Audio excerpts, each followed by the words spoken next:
আপোনালোকক মই পানী কেনেকৈ খাব লাগে ক'লোঁ, খোৱা খাদ্য ভাত কিমান খাব লাগে সেয়া ক'লোঁ। এতিয়া আজি কওঁ আপোনাৰ মনটো কেনেকৈ সুখী ৰাখিব লাগে। আপোনাৰ মনটো সুখী ৰাখিবৰ কাৰণে খুব ইম্পৰ্টেণ্ট যে আপুনি আপোনাৰ নিজক ভাল পাবলৈ শিকক। সদায় ল'ৰা ছোৱালীৰ পিছত বা ইটো সিটো সমস্যা আপোনাৰ সদায়ে থাকিব। কিছুমান বস্তু চাইডলাইন কৰিবলৈ শিকক যে এইটো সমস্যা মই সমাধান কৰিব নোৱাৰোঁ, না মই ভাবি পাৰ পাওঁ, গতিকে তাক লেটছ শ্লিপ অভাৰ ইট, সময়ে তাৰ সমাধান দিব।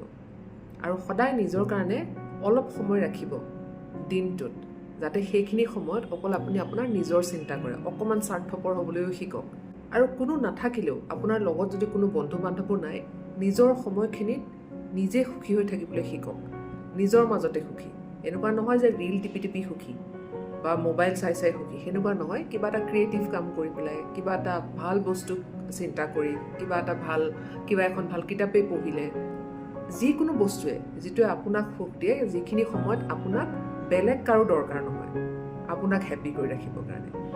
চ' নিজকে সুখী কৰিবলৈ শিকক, তেতিয়াহে আপুনি আপোনাৰ 100% আপোনাৰ ওচৰৰ সকলোকে বিলাই দিব পাৰিব।